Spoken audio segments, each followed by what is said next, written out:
Welcome to From Our Mind to Yours. I'm your host, Destiny. I'm D'Angelo. And today we are back with episode 12. Welcome back. Episode 12. Episode 12. If you are still listening, thank you Right, bless you. for the support. As you know, we are just starting out on this podcast journey, and anybody that continues to give us a listen or a watch and continue to support us, we are very grateful for that. Very grateful. So today's episode, obviously we have a couple things we want to talk about, but we're going to start off with, I want to talk about the law of attraction. And I know there's a lot of videos out there that speak on the law of attraction, what it is, how to use it, utilize How it it. works. Yeah. Yeah, how it works.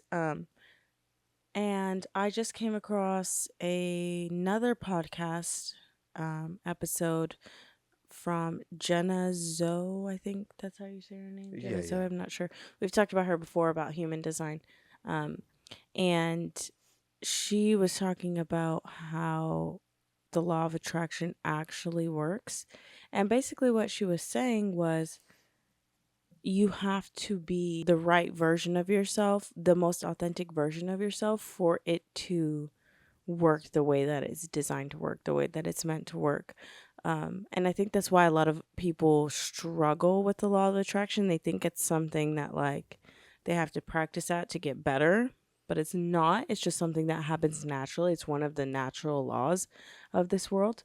It's not something you need to practice. Well, and she also talks about how the law of attraction works towards your design type. Right. You know what I mean? Which if you're is a being your manifesting authentic generator, yeah, absolutely. Because you're designed that way. But the law of attraction only works towards your design type. If you try to force something else that's not something you're designed to attract, it won't come. You know, the part of working against it as well.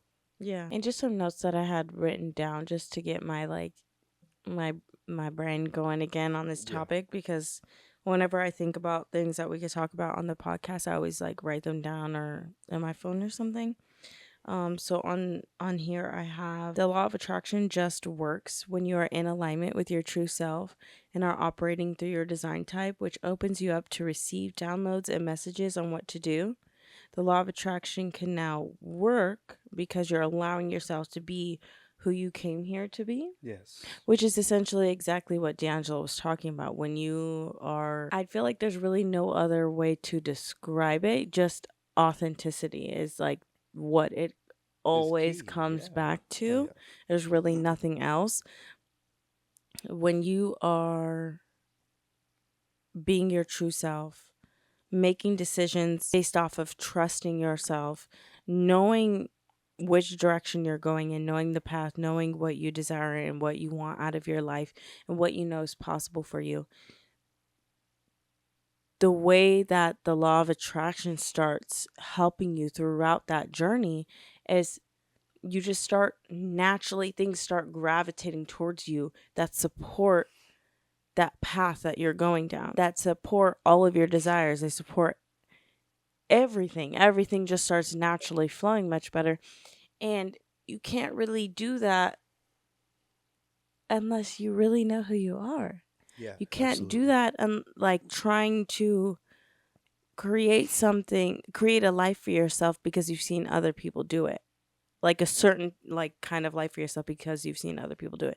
It has to be that you truly and genuinely do want that for yourself. It can't just be you trying to copycat something, or it's not going to work, because you can't trick the natural laws of the universe. It doesn't work that way. They can't be manipulated to work any other way than they are designed to work. I think it's really beneficial for people to learn their design type and really get into human design and see what it's all about. And it's kind of like a playbook to help you figure out who you are and who you're meant to be and what you came here to do and what path you're meant to go on, right?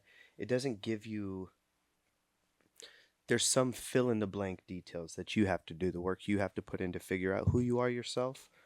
But human design really allows you to think about experiences and stuff you've already went through, and you can connect those things once you figure out your design type. Like, okay, that's why I did that way, or that's why this happened in my life. That's why I think or operate this way. Whatever.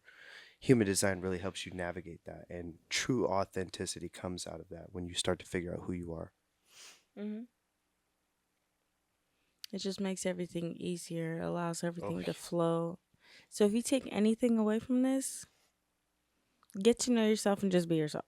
exactly. Don't worry about what anybody else is doing. And I know people say that all the time, but if a bunch of people are saying it, sometimes that's the truth. Sometimes that's just really what it is. Yeah, yeah, I know a lot of the messages going around today are to not follow the crowd and not listen to what everybody else is doing. And I know we've sent some of those messages too, but that's where discernment comes into play, and truly knowing yourself and knowing what's for you and what's not for you, so that you can decipher which knowledge and advice to utilize. yeah. And what old preconditioned mindset you have to get rid of and Hmm. recondition your mind to think a different thing and operate a different way. Because the old way or whatever way didn't resonate with you and is stuck in your head, you need to get that part back out, Hmm. and download the authentic part of it. The raw, this is me. I don't think of anybody else when I think of this thing. I think of only myself, right? That's authenticity, knowing and operating off of your own intuition and knowing that that thing is for you when you don't have to think about anybody else in that decision making. That's you, you Hmm. know? And you're never going to know what it feels like to be in that flow, in that stream of like things just naturally happening for you and lining up perfectly, until you start on that path of getting to know who you really are. Yes. Because, like I said earlier, you can't like twist and manipulate this law to work to do your benefit. It's only always going to do what it was designed to do, whether good or bad. I'd like to touch a little bit. She said good or bad, right? Law of attraction comes in every way, positive and negative. Okay. And some people don't understand even a lot of the negative shit that comes to them is the law of attraction, Mm-hmm. and that's what they bring to themselves, right? The first step in changing that is recognizing that that's what you're doing, right? Taking ownership of your energy that's bringing your attraction, you know, into reality. So, yeah, figure that shit out. The basis of everything is that it always comes back to you. Yeah. I don't care what religion you follow, what spiritual practices you participate in, or you do, or believe in, whatever. It always comes back to you. You are, and I've said this so many times, but it's true. You are the operant power. Everything that's going on around you is based off of the decisions that you make every single day. The person you choose to be every single day when you wake up. The habits that you have the power to continue doing, or to swap them out with something different Yeah, and the that frequency aligns you with operate at. you and who you are in that very moment. You can change who you are whenever you want to. You can Yes. flip flop back and forth. You might not get much progress, but if that's part of your journey and discovering who you are authentically, then that's what you have to do.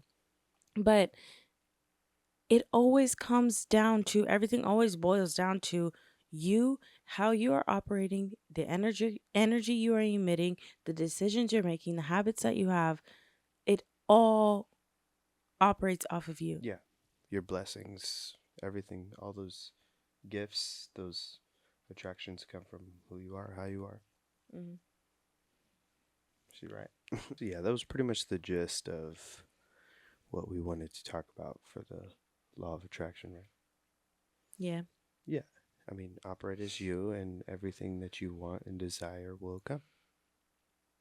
pretty much. Pretty much, yeah. But you can easily have gravitated towards you the exact opposite. So,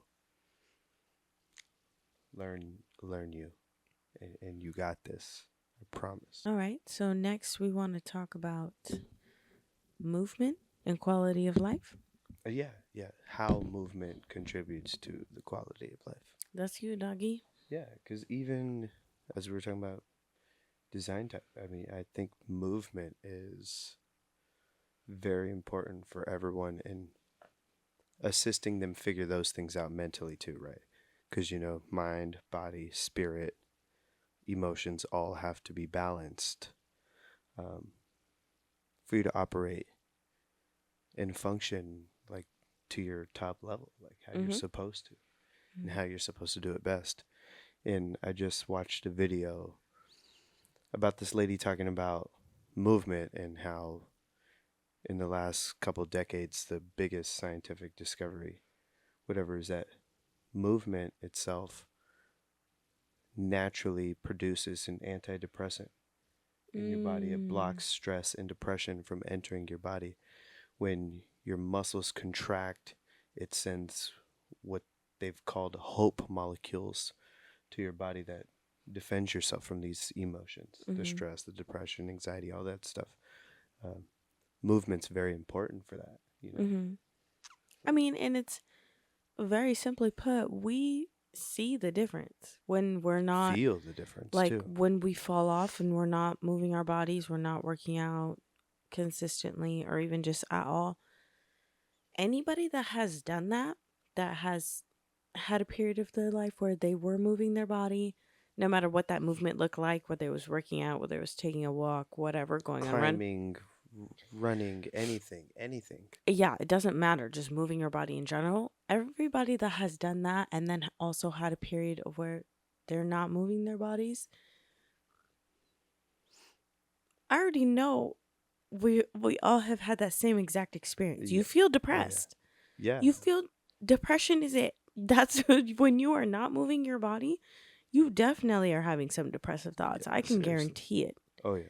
because like D'Angelo was just talking about, there has to have been some kind of link between the two because it's almost a given. When you're not moving your body, you feel shitty. Yeah. And when Absolutely. you're not, it's not that you don't ever come across those feelings that you don't necessarily like care for or really want to be feeling, but you're able to cope differently. You're able to handle them Yeah. differently Yeah. and Your body process them responds differently. exactly and Yeah. Yeah. process them and move on from them and continue rather than when you are not moving your body and you feel those emotions. It feels like it's a lot easier to just sit with that and just drag it out. When It's you're not almost, moving. yeah, it's almost like you can't even really help it to drag out those not so amazing feelings. Well, yeah, because your mind is preoccupied a different way, right? When Mm. you're moving, you're exerting energy, you're contracting your muscles, you're moving around, lifting, You're running, not thinking about those climbing. other things. Yeah, yeah. Your body, your mind has no room to think about stress and depression and stuff like Mhm. that. Mhm. All your body knows is that it's exerting itself, it's contracting its muscles, and like I just said, scientists say that literally creates molecules in you that fights those things. That's why you can't think of those things when you're moving your body, you're moving around, you're getting your exercise, however you want. You Mhm. know, those emotions don't even come up. I mean, and even the scientific part is amazing and I love that and Yeah. I'm glad that we have that to reference to. But even if you're a little skeptical still, there's so many people without the scientific information to back it that have said the gym has saved my life. Yeah. Working out has saved my life. I like some people that were in the some very strong addictions and just the Yeah. deepest of darkest of holes and depressions that have said the gym has saved their life. Working out has saved their life. Yeah. I And work. and, Oh, and just sorry, just no, keep the going. last part, just simply even the fact of not having to think about those things while they're working out in the gym, kind of what you were saying. But obviously something was happening within them in their brain while they were working out that helped them move out of that depressive state or Yes. whatever addictions they were facing. Yeah, absolutely. I worked with a journeyman. By the time I worked with him, he was 64 years old. But grew up his life. He was a partier. He did a lot of heavy drugs, and he did have an addiction. And he changed that for hiking. And every weekend went on 20-mile hikes and had hikes planned out for 8 months in advance. Every weekend for 8 months, he already had somewhere planned for his hike ready to go. And I'm like, that's Hmm. fucking awesome. That is really cool Yeah, it's 64 years old doing that. Found himself a to be girlfriend able that to loves turn doing it that with around. him. Yeah, Yeah. right. Let go of the drugs. I think I forget how many years sober. It was quite a bit by the time he was working with me. But the fact that he changed that addiction into a positive addiction. You know what I mean? Hmm. I like to say I'm addicted to the gym in a very positive way. I love it. I love I working out. think I think it's very natural to have addictions. I think that's kind of part of the human experience is I think humans just are in some degree addicted to certain things, and some things are good for Absolutely. you, some things are not good for you. Yeah. I think you just have to be able to have a control on that and decide what you're going to allow yourself to be addicted to, I guess. Right. you You can know? be addicted to stress, depression, and anxiety, or you can be addicted to getting some movement in and blocking yourself from all of those emotions in the fucking first place. I rock with it. Right? So, yeah, that's going to be the end of Yeah. our episode for Get your ass tonight. up and move your bodies. Wise words of D'Angelo. Okay, you guys, we'll see you in the very next Yep. episode 13. Stay tuned. Subscribe on YouTube if you're not already subscribed, and turn on your notifications so that you know when we post an episode every single Wednesday. And if you are listening on Apple Podcasts, Yep. please follow our page. I believe it notifies you every single time we post it, or it just Yeah. pops up. I say that every time, but I still haven't figured it out. Whatever. Anyways, You guys it'll got show it. you when we post a new You episode. got it. You guys So know yeah, what you're doing. stay tuned. Bye. Bye.